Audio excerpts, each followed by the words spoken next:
wave at the cameras and say hi to Mom. Gather the troops, because this one's a thinker. Turn down the volume, put on some music, and rock out. That's what I always do. Score one for the good guys.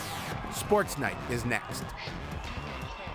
Hello, everyone, and welcome to Sports Night. I'm Joe Young. And I'm Howie Shapiro. And no one has ever accused us of not having fun when we do this job. Well, and we always like to make fun of ourselves, which is pretty easy. Which is easy. But we could do an hour show. That one was pretty good because I had no idea the camera was rolling. You probably did. You're dancing away, and I'm intently watching the game, apparently, because I thought there for a minute I was just a statue. Well, you were. We were playing Statue Maker. Oh, did you know that? Nice job. Yeah, thanks. Nice job. A lot of stuff to get to. Actually, some seasons already wrapping up this week. Yep. Believe it or not, the winter season already coming to an end, and that means pretty soon we'll be getting ready to play some baseball and throw the lacrosse around. It should be a lot of fun. Obviously, we've got a little bit left in the season, so we can't close the book quite yet because we have a little more time left. But yeah, I'm looking forward to the spring when the weather's a little nicer. We can be outside and do some broadcasting. It's always fun. Well, and there's still a good chunk of season and a lot of excitement left for some of these programs. And we'll get right into it with the boys hockey team. They started last week's play on a roll, looking to keep their winning streak alive, but they would face three very tough conference opponents. On Tuesday, the Cardinals traveled to Anoka. Tornadoes were playing well with 3 wins and 2 ties in their last 5 games, keeping them in 3rd place in the Western Division. With both teams trying to stay hot, it led to a great hockey game. Anoka starts the scoring 11 minutes in. Reese Rayler stepping in from the point, makes a nice move and fires a wrist shot to the back of the net to get the Tornadoes the first lead of the game. The Cardinals have the answer just over 2 minutes later. Great transition leads to the 2-on-1. Zach Kavelka beats the keeper high to the glove side. Where's my water bottle? Ties the game at 1 before the first break. Same score, 5 minutes left in the second. Cardinals turn it over on the breakout. Blake Newman walks to the slot, slips a shot through the 5-hole to give Anoka the 2-1 lead. That lead holds until the final minute of the game. Cardinals pull the goalie. 6-man out is Luke Ruff. Puck comes right to him, and he one-times it to the top shelf. That evens the game up again, sends us to overtime. Anoka will get the winner in overtime. Great patience on the wing by Newman. Wait for it. Perfect pass out front, tipped home by Michael Talbot. Tornadoes end the Cardinals' win streak and keep their own hot streak alive at the same time. And a very exciting hockey game. This is a program that has struggled a lot in recent years. And this is one of the most exciting games that I have been witness to in a conference game in a long time. Yeah, they really did a nice job, and they kept that score close, and I think it was 12 and a half seconds left when they scored that goal, something like that. It was just under a minute. Under a minute? Okay, so it was under a minute. It was about 56 seconds. I was thinking of the girls' hockey game where the goal was scored 12 and a half. But nonetheless, a great way to tie that game up and send it over. Tough for anyone to lose, and certainly for the Cardinals who are struggling for victories, tough one to lose. Well, and in some ways, I think it was a victory for the Cardinals, who are, looked at a little differently than they did when they were one of the top teams in the conference. And for them to go out and take an Anoka team that's playing really well this season and force them into overtime and skate with them head-to-head, it's not like it was a fluke. The Cardinals definitely deserved to take them to overtime. There were good chances either way. Just a lot of fun, a great fun hockey game. It really was. There's no doubt. It was probably one of the most exciting boys hockey games we've done in quite a while. Yeah, absolutely. Well, unfortunately, the high point of the week came on Tuesday, because on Thursday the Cardinals were blanked by Centennial 6-0.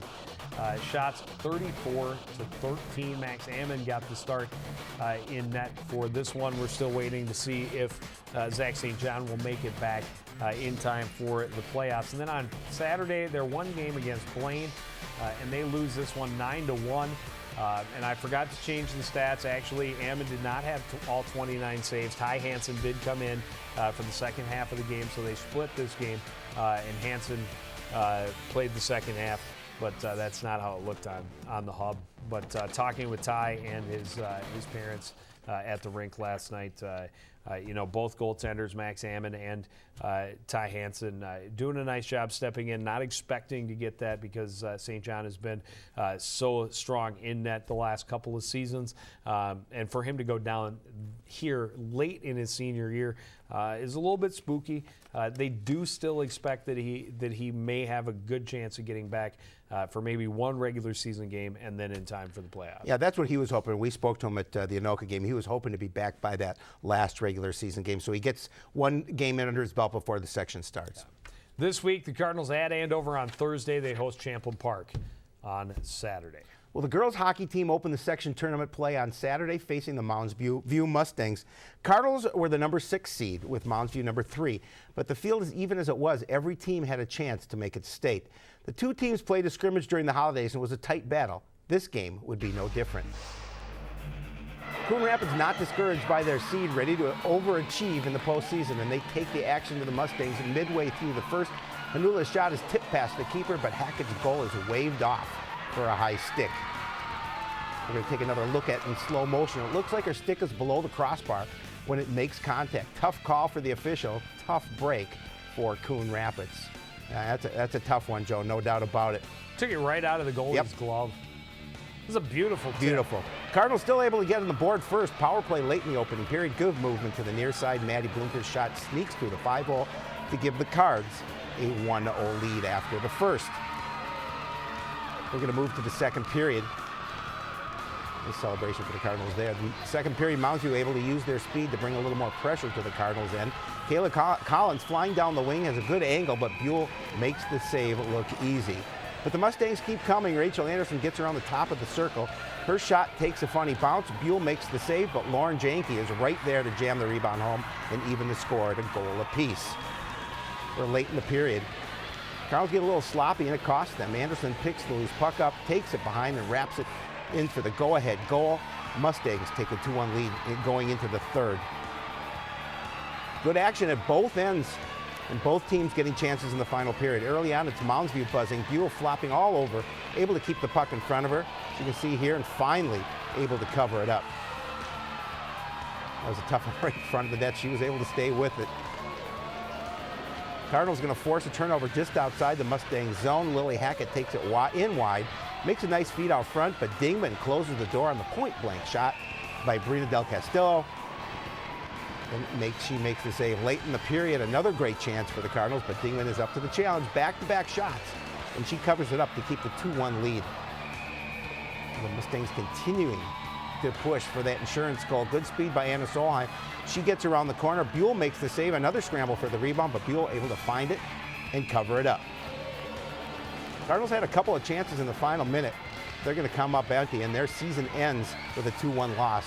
They played really well, and they outshot the Mustangs, but unfortunately, it just wasn't enough to get the win.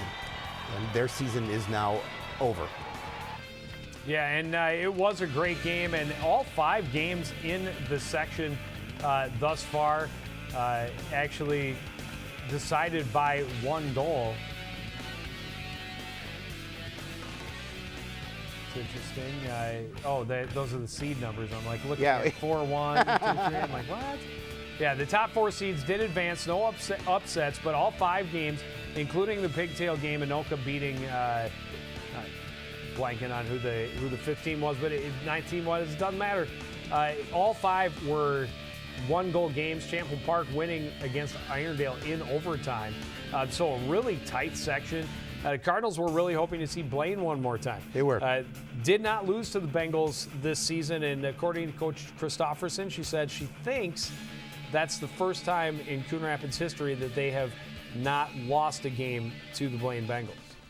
Because I believe, and I think she's correct, we'd have to go do some real searching to do some digging for that. But I believe both years that they went to state, the Cardinals, they split with the Bengals in those season series. So, but a tough way to lose. It would have been tough for either of those teams to lose. Oh, without a doubt. Really played well and deserved to get a victory. The Cardinals, what a season. For a team that is as small as it is, to compete as well as they did says an awful lot about the character of the players and the effort level they put forth all season long. Oh, we've seen it all year long, and just the fact that I think they had 19 skaters on the varsity roster. Varsity and JV. And JV, combined. right. And so that's tough numbers to work with, because you're going to have to some of those players play a period in the JV game and then come up and play some varsity time as well. So congrats to a season. Unfortunately, I know nobody wants it to be over. Never. Wrestling team wrapped up its regular season on Friday, taking on a very tough AA team in Foley. This one goes down to the final match of the evening, and Bailey Ratliff loses the heavyweight bout 1-0. Foley came out, won the first 4. Right. The Cardinals came back and won the next 4, and it was a good battle. They had 3 pins: Jolkowski, Bryant, and Baker. Justin May had a major decision. Those were your 4 straight wins. They gave the Cardinals the lead, and they held that lead until late. Tyler Birdall's win at 195 gave the Cardinals the lead at 25 to 22. No, whatever it was, gave them a lead. 25-24, maybe. Yeah. 25-20. Yeah. Okay. Yeah, they had the lead. Yep. And it just or 28-24 is what it was. 28-24. And they lost the last 2 matches 2. left, Right. and Foley won the last 2, both by decision, and went right down to the end. And it's a 1-0 win for Foley in the heavyweights. Very, very tough battle, but it gives them a good warm up for what they'll face this week. Because on Friday, it's winner take all Section 7 battle.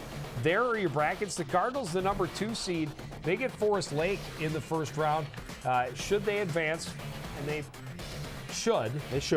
They will most likely see St. Francis, the number 3 seed, who has Cambridge in the first round.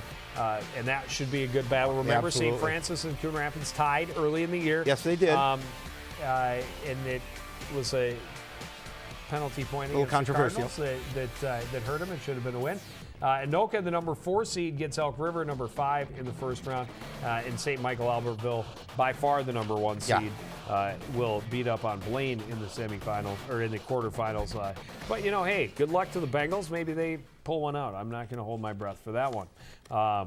But it should be fun, and wish them the best of luck. And as we talk about every year, you're looking at a section where you have 4 or 5 teams that are top 12 teams coming out of one section. It's a mini state tournament. It really is. It's year in and year out, just probably one, if not the best section in the state for wrestling. Yeah, and then next week will be the individual section tournament, and the following week will be the state tournament down at the XL Energy Center. Gymnastics squad wrapping up its regular season last week with a battle against Elk River. They put up a good number, 126.2. Remember, they are doing it without Becky Lammers, who is still injured. They put up a 126.2. That's actually Elk River, not Blaine, that scored a 132.85. Hannah Gross continues to impress. She led the Cardinals in just about every event. 3rd place in the vault, 2nd in the bars and the beam. Kennedy Koval, the senior captain, was 2nd on the floor. Gross 2nd all around, Koval in 4th. And it'll be interesting sections coming up, 7AA sections on Friday. And I think you look at Gross and Koval as real contenders for an opportunity to get to state. But this is a tough section. You got a lot of girls that put up really big numbers. That's why you see these other teams that are into the mid-130s with their scores. They've got a lot of higher level club gymnasts. But both Hannah Gross and Kennedy Koval have put up great numbers this year. They've continued to improve their scores from one match to the next. So definitely a good opportunity, and best of luck to all. Without a doubt. The girls in the gymnastics section tournament on Friday. State tournament is next Friday and Saturday for gymnastics. Last meet of the regular season for the boys swimming and diving team put them up against their crosstown rival, the Blaine Bengals, on Tuesday. Annual battle for supremacy of the Northdale Middle School pool was a bit of a foregone conclusion before these swimmers even took the water, but there was still a matter of pride. The Bengals are having a very solid season and have strength and depth that make it nearly impossible for the Cardinals to compete on a team level. Still, each Coon Rapids swimmer went out looking to put forth their best effort and put up their best time of the season. Blaine swept the podium in the first two events, but freshman Alex Schmidt broke up that streak in the 200 IM. This young man is serving notice to one and all that he will be a force in the conference for years to come. Finished second in 2 minutes, 19.74 seconds.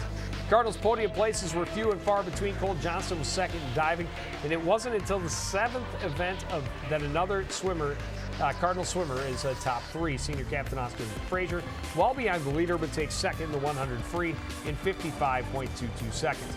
Frazier is usually the Cardinals' leader in the 100 backstroke, but he sat out against Blaine and let young Mr. Schmidt compete instead. And compete he does, stroke for stroke with the leader all the way to the wall. He's out-touched by about a half second, but gets first place points as the Bengals had already secured the victory.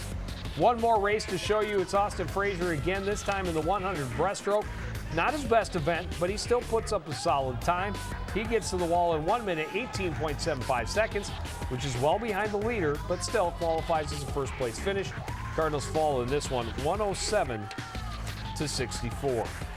We talked about it throughout the year. Just increase your times, and that's what they were going for, and they've done that this year. They've consistently, for the most part, scored better from meet to meet. So you gotta love that. Well, it was funny. I got another email from Coach Ford. Right. And she said kind of the same thing. She's like, I hate to sound like a broken record, but we're cutting time each time. I said, hey, you and us. We're playing that same. We're playing that same. We've album. Definitely been right. We've been accused of a broken record. Yes. And for those of you who are actually high school athletes, look up what a record is. Go on the internet. Type in record and what it means for a record to be broken or vinyl record or skip. Yeah. Or scratch. Or have a scratch. Exactly. Your parents know. Ask them. Yeah. The Northwest Suburban Conference tournament the last couple of years, because the conference got so big, they no longer have a tournament per se, a championship. So what they do is they just pair them up based on teams and where they rank. The Cardinals this year picked up Centennial. They lose to Centennial 92-83. Alex Schmidt, a couple of first place finishes though in the 100, the 200 IM and the 500 free. Austin Frazier in the 100 back, the first place finish. Cole Johnson was second in diving. Austin Frazier second in the 100 free. St. Andrews third place in the 200 free, and Nick Plessel was fourth place in the 50 free. And I just want to mention real quick, they had the red, white, and blue invitational. This was actually back on January the 31st, in which it's only 7th, 8th, and 9th graders. Alex Schmidt, a 9th grader, was first in the 500 free in that event and third in the 200 IM. I do like though how you give everyone a little bit of homework to go look up what vinyl records are. That's right. We expect your report here next week. Right. The season is over for most of the Coon Rapids Nordic skiers, but one will be headed to the state championships this week in Bowabic. It's been another weird year for this group. Big snow early, followed by Arctic temps, then a warm-up, very little snow through most of the season. It's made it hard to get used to the weather and snow conditions, but if nothing else, this group has learned to persevere. Cardinals competing in Section 5 championship last week at Giants Ridge. Dan Matthews was the top finisher for the boys, taking 16th place in the pursuit. Ryan Haida came in next, had a great classic run, but struggled in the freestyle and finished the pursuit in 23rd with a time of 35.29. Kyle Murhoff was just 12 seconds back of that time, finishing his high school career with a 26th place finish at sections. Up next is Ryan Nelson. He finished with a combined time of 36.44, good enough for 33rd place overall. And then freshman Paul Breitbach was the 5th racer for the finish line for Coon Rapids, competing the pursuit in 37.32. As a team, the Cardinals has finished 5th in the 12-team section.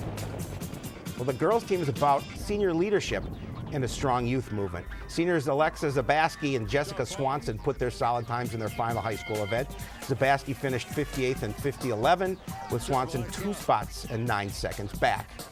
In front of them, there were up-and-coming stars. 8th grader Izzy Haberman went 54th in the Classic, but a 46th place in the finish in freestyle. helped her finish 48th overall. The Ellenbecker sisters, 8th grader Olivia and 7th grader Abby continued to improve and impress. Abby finished 33rd overall, just 10 seconds behind Olivia, who took 32nd with a time of 45:56. But the story of the day for Coon Rapids was senior captain Caitlin Benson. She's been a leader for the program for several seasons, and she caps off her career with a trip to the state championships. Benson was 12th in the Classic and 11th in freestyle, qualifying to state with an 11th place finish and a time of 40:56.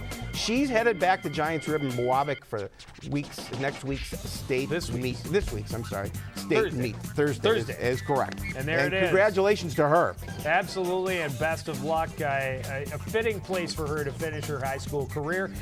Definitely deserves it and earned it. And best of luck to her. I'm sure that a number of her teammates will also make the journey up north. Yes, absolutely. To cheer her on. Alpine team was also in Mowabic this past week. On Tuesday, they had their section tournament.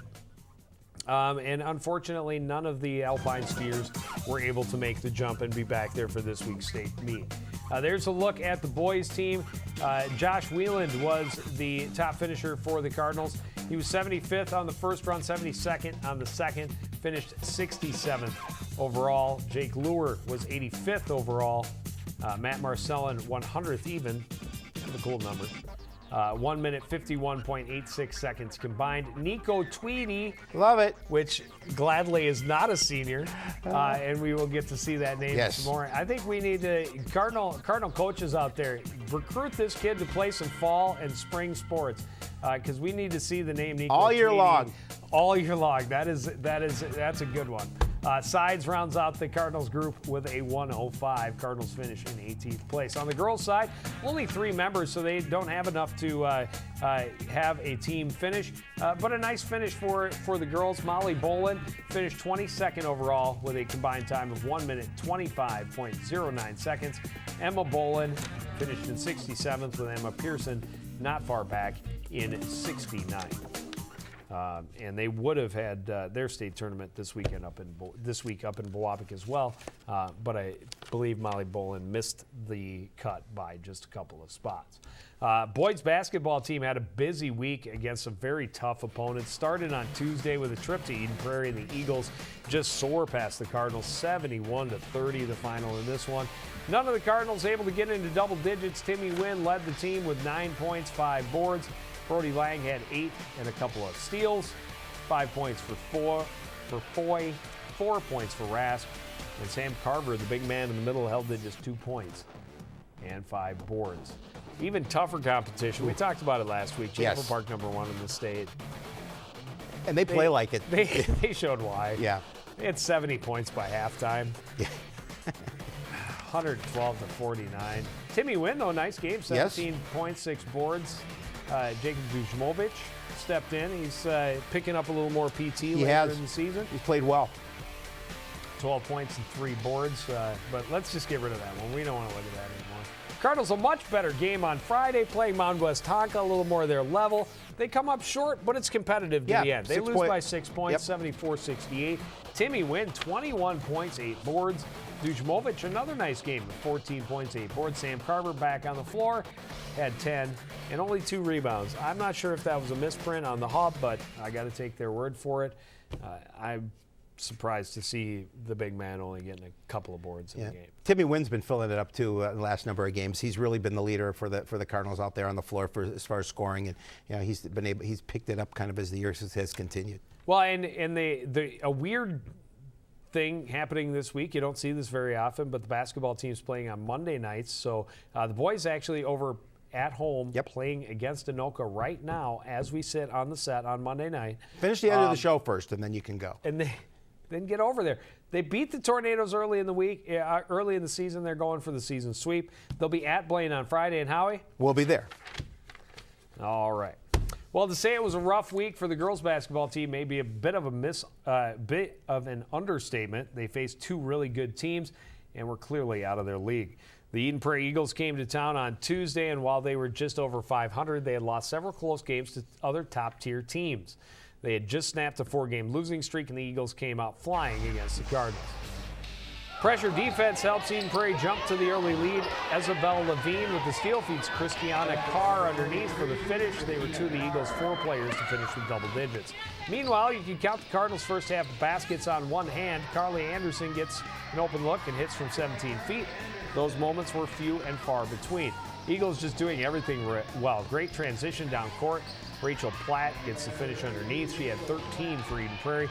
Coon Rapids may be out of the game, but they're not giving up. Nice move by Cheyenne Siner to run into the lane for the inbound pass. She's able to finish, but the Eagles are just too much to handle. Levine driving, dishing to Emma Bohm in the corner. She drains the 3 with nothing but nylon.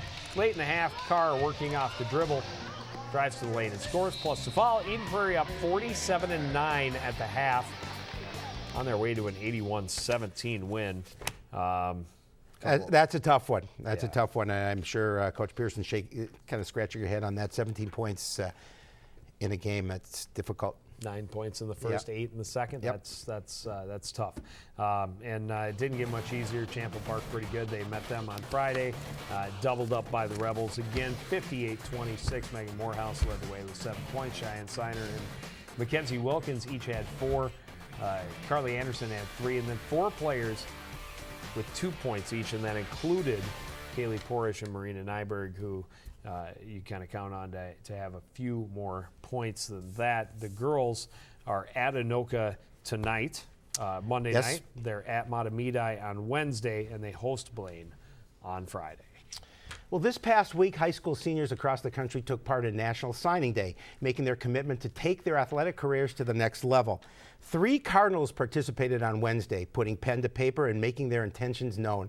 For one of these young athletes, it seemed a career in college sports was lost, but now his dream is starting to become a reality. No, it's just a feeling that I could explain to anybody. It was a gift that, never could have imagined. Easton Sorensen missed most of the senior season with the Cardinals football team. After being diagnosed with a rare brain disorder called Chiari malformation, he was told he could never play the game again. Continuing a football career in college seemed lost until the University of Jamestown in North Dakota made him an offer he never knew was a possibility. The school was interested in him as a player, but with a diagnosis, they instead offered him a coaching scholarship. When Jamestown kind of threw this opportunity at me, I took a look at it, and there wasn't another choice. I'm blessed to be able to still be a part of this sport that I love. Sorensen will work with the Cardinals coaching staff this summer before heading to Jamestown to start working at the college level. Joining him at the table were Tyler Wojciechowski will join his older brother Alex playing baseball at the University of Minnesota Duluth, and Allie Erickson, who will continue her soccer career as a Bemidji State Beaver. Yeah, and congratulations to all of them. A great story, and it's not an end to the story for Sorensen. It's a great story. No question, but a great next step in that story, because we talked about it during the football season. He came in, he was the center, took a big hit in game 1, and then went to the doctor, and it was actually kind of a good thing before there was a more significant injury due to his condition. But then, as an athlete, to be told at that age you can never play the sport that you love again, just absolutely crushing. So for the University of Jamestown to come out and say, you know what, we'll give you a scholarship. We still want you to come to school here, and you're going to be able to come here and help coach and learn to take your passion for the sport in another direction. That's fantastic. It is amazing, and when he was first diagnosed and was going through this, what great support certainly from his teammates and the coaching staff and the community. And they really kept his spirits going as well. And I think he brought everybody's spirits up at the same time. And not to be forgotten, Allie Erickson and Tyler Wojciechowski, two great Cardinal leaders and fun Cardinal athletes to follow. Of course, we still get to see Wojo playing baseball coming up in the spring. But that's going to do it for this edition of Sports Night. Here was what we have coming up for you this week. Boys hockey at Andover on Thursday, and then boys basketball at Blaine on Friday. Boys basketball at Centennial next Tuesday on the 17th. But that's going to do it for this edition of Sports Night. I want to thank everybody out there for joining us, continuing to support everything we do here at CTN for the entire crew, including the master of the camera, Brandon Rickard, and Howie Shapiro. I'm Joe Young.